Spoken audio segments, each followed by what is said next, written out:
उसने कहा यहोवा पूरा छुटकारा देने वाला परमेश्वर है। जब परमेश्वर आपको देखता है तो वो इस निगाह से देखता है कि मैं इसकी पारिवारिक प्रॉब्लम से इसको छुटकारा दूंगा, मैं इसको फाइनेंशियली छुटकारा दूंगा, मैं इसको गलत आदमियों से छुटकारा दूंगा, अनफ्रूटफुल लोगों से छुटकारा दूंगा, मैं इसकी बीमारी से छुटकारा दूंगा, मैं उससे पूरा छुटकारा दूंगा। बाइबल कहती है यहोवा पूरा छुटकारा देने वाला परमेश्वर है।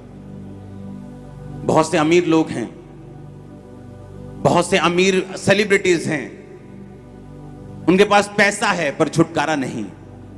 कोई डिप्रेशन से लड़ रहा है, कोई बीमारी से लड़ रहा है, कोई फैमिली फेलियर से लड़ रहा है, क्योंकि उनके पास पूरा छुटकारा नहीं मिल सकता, क्योंकि बाइबल कहती है यहोवा ही है जो पूरा छुटकारा तुम्हें दे सकता है। अब सुनो ध्यान से, दाऊद के पास पूरा छुटकारा था, सिर्फ एक जगह छुटकारा नहीं था, वो था उसका परिवार। कारण था खुद दाऊद कि उसने परिवार के विषय में परमेश्वर की आज्ञा को नहीं माना, और जो कुछ परमेश्वर का वचन कहता था उसने फॉलो नहीं किया। क्योंकि परमेश्वर, बाइबल कहती है, वो पक्षपात करने वाला परमेश्वर नहीं है। ना ही वो शक्लों को देखता है, ना ही वो ये देखता है कि तुम कितने बड़े दास हो या कितने छोटे विश्वासी हो। अगर तुमने वचन फॉलो किया वो तुम्हें ब्लेस करेगा, अगर तुम वचन से हटे तो तुम खुद श्रापित हो जाओगे। वो सुलेमान जिसको परमेश्वर ने 2 बार दर्शन दिया, पहली बार जब उसको बुद्धि देनी थी, जब उसको, उसके बाद जब उसने परमेश्वर का भवन बनाया तब उसको दर्शन दिया। सुलेमान के जैसे कोई बुद्धिमान व्यक्ति पूरी दुनिया में नहीं था।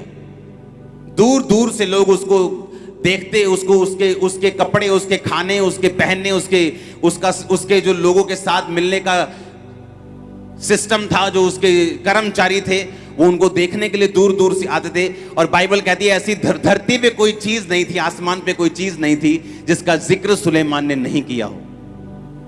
जितने नीति वचन लिखे उसने, उनमें से 5% भी बाइबल में नहीं है जितने उसने टोटल लिखे थे। कुछ आप बाइबल में पढ़ते हैं।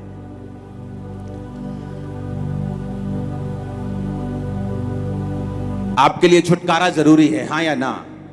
मैंने क्रिश्चियन लोगों को भी बंधुआई में देखा है।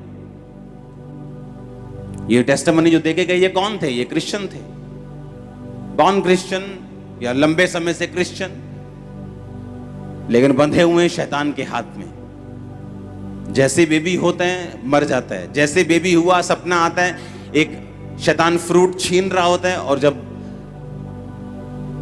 रियलिटी में देखते हैं तो बेबी मर जाता है। एक मरा, चलो इत्तेफाक हो गया, चलो दूसरा मरा, चलो हो सकता है इत्तेफाक हो, तीसरा, चौथा, 5वां, 6वां, 7 जब मर जाते तो मैं ये आपको गारंटी देता हूं कि 90% जो औरतें हैं वो बोलेंगी अब मुझे प्रेगनेंसी नहीं चाहिए। इतना मेंटली टॉर्चर हो जाएंगी वो।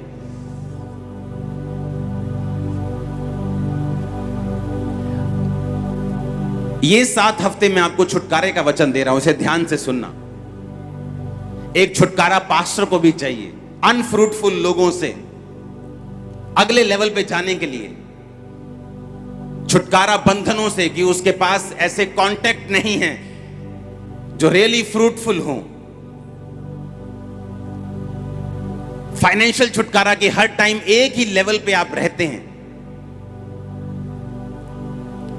उस कर्ज से छुटकारा कि आपकी फैमिली में कोई भी उस एक हद से आगे नहीं बढ़ पाता। अगर आपने इस वचन को फॉलो किया, आपके बाप दादाओं से जो गरीबी चलती आ रही मिट्टी में मिल जाएगी यीशु मसीह के नाम में। आप उसे ब्रेक कर देंगे। पहले होंगे जो जहाज पे बैठेंगे और अमेरिका घूमेंगे। मैं आपको सच कह रहा हूं, मैं आपको सच कह रहा हूं। आप फर्स्ट होंगे जो वो चीजें बाय करेंगे जो आपकी फैमिली ने नहीं की। मैं आपको सच कह रहा हूं, अगर आपने ये वचन को ध्यान से सुना, आपके बच्चे आपके रिश्तेदारों के बच्चों से कहीं उत्तम होंगे। अगर सुनो मेरी बात वचन की है। यहां मैं वचन दे रहा हूं, क्यों? वहां बैठा एक बंदा अपने 14 साल की मुश्किल से डिलीवरेंस ले रहा है, जो गुरदासपुर में बैठा है, जो कनाडा में बैठा है। कारण परमेश्वर का वचन है, उसकी सामर्थ है। अगर आप उसके वचन को ये 7 हफ्ते फॉलो करेंगे, 7 हफ्ते चर्च मिस नहीं करना, लगातार जो ऑनलाइन है वो हर सरमन सुनेंगे, 7 डिलीवरेंस वीक का 7 हफ्ते के बाद आप पाएंगे कि आपने वो पकड़ लिया जो आप चाहते थे।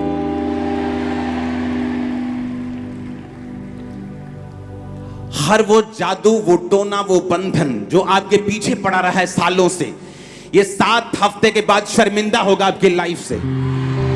ये आपके डिलीवरेंस वीक है और ये होगा। आमीन। ऊंचा ये ब्लेसिंग तुम्हारी है चर्च।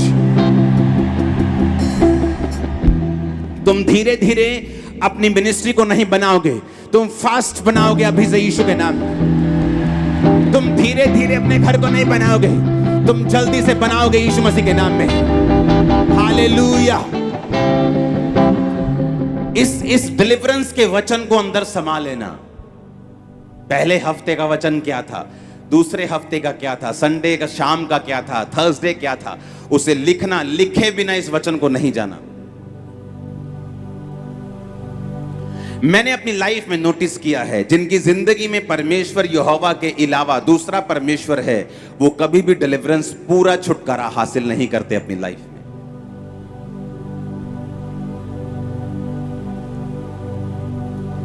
वो 40 रोजे छोड़ दे, वो 400 रोजा रख लें, तब भी डिलीवरेंस नहीं होगी। वो 800 रोजे रख लें, नंगे पैर जाएं, अपना सब कुछ दे दें, तब भी उनकी डिलीवरेंस नहीं होगी। परमेश्वर ने कहा, तू अन्य जाति की औरत में शादी मत करना, ऐसा ना हो कि वो अपना मन, तेरा मन अपने देवताओं की ओर तुझे बहका दे। सुलेमान जो हर तरफ से कामयाब व्यक्ति था, क्योंकि उसके पिता ने उसके लिए लड़ाइयां लड़ी थी, और जब उसको राज्य मिला वो बड़ा स्थिर राज्य था। और बाइबल कहती सुलेमान ने सिर्फ ग्रोथ की, क्योंकि फाइट नहीं थी उसकी लाइफ में, सिर्फ ग्रोथ बढ़ता गया। इधर से टैक्स आ रहा है, उधर से टैक्स आ रहा है, ये राज्य के साथ संधि हो रही, उस राज्य के साथ संधि हो रही, वो सोना भेज रहा है, वो इतने टन सोना लेके आ रहा है। अगर आप बाइबल पढ़ेंगे ध्यान से, सुलेमान हर टाइम, जिस तरह दुबई है आज, हर तरफ से पैसा आ रहा है, प्रॉपर्टी से पैसा आ रहा है, इधर से पैसा, उधर से पैसा। वो सुलेमान उससे कहीं अधिक ऊपर था और हर तरफ से ब्लेस था। और बाइबल कहती जो औरतों के साथ उसने शादी की थी, धीरे धीरे उन औरतों ने उसका मन अपने देवताओं की ओर कर लिया। और सबसे डेंजरस बात है क्रिश्चियनिटी की, कि जब आप ऐसी गलतियां करते हैं, उसका असर आपको तब नहीं होता। कोई आज व्यभिचार कर सकता है और 2 महीने में उसको गाड़ी की आशीष मिल सकती है, पर इसका मतलब ये नहीं कि परमेश्वर भूल गया है।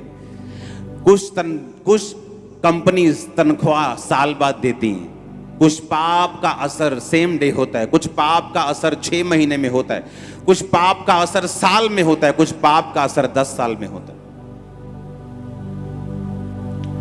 जिन लोगों ने यीशु मसीह को क्रूस पे चढ़ाया, परमेश्वर ने कहा मेरे लिए नहीं, अपने और अपने बालकों के लिए रो। पता क्या हुआ?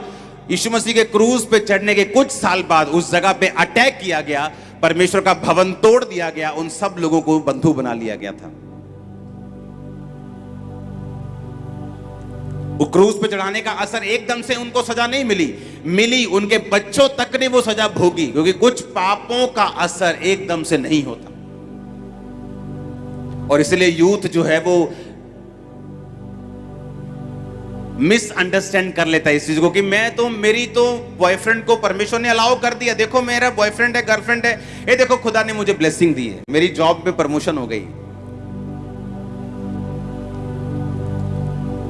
धीरे धीरे सुलेमान का मन बहका, एकदम से नहीं, धीरे धीरे धीरे धीरे धीरे धीरे धीरे धीरे। पहले धीरे धीरे वो लेके गई होगी, पहले धीरे धीरे कुछ खिलाया होगा, नहीं मैं तो यहोवा को मत, ये खाला थोड़ा जा, कोई नहीं, मेरे नाल चलती, बाहर भेजी तुम। जैसे ऑटो वाले बाहर नहीं बैठते यहाँ आके, पहले बाहर बैठते हैं, फिर थोड़ा आगे आते हैं, फिर यहाँ बैठते हैं, फिर यहाँ आ जाते हैं। पहले छोड़ने आए थे, फिर लगा कि यार देख आते तो है ही, देखते ले क्या बोलता क्या ये बंदा, देख सुन तो ले। फिर बाहर से सुनना शुरू किया, तो गलत है, ठीक है यार। फिर अंदर आए, फिर आगे आ गए, और कभी स्टेज पे भी पहुंच जाओगे। हालेलुया। आप समझ रहे मेरी बात को कि नहीं?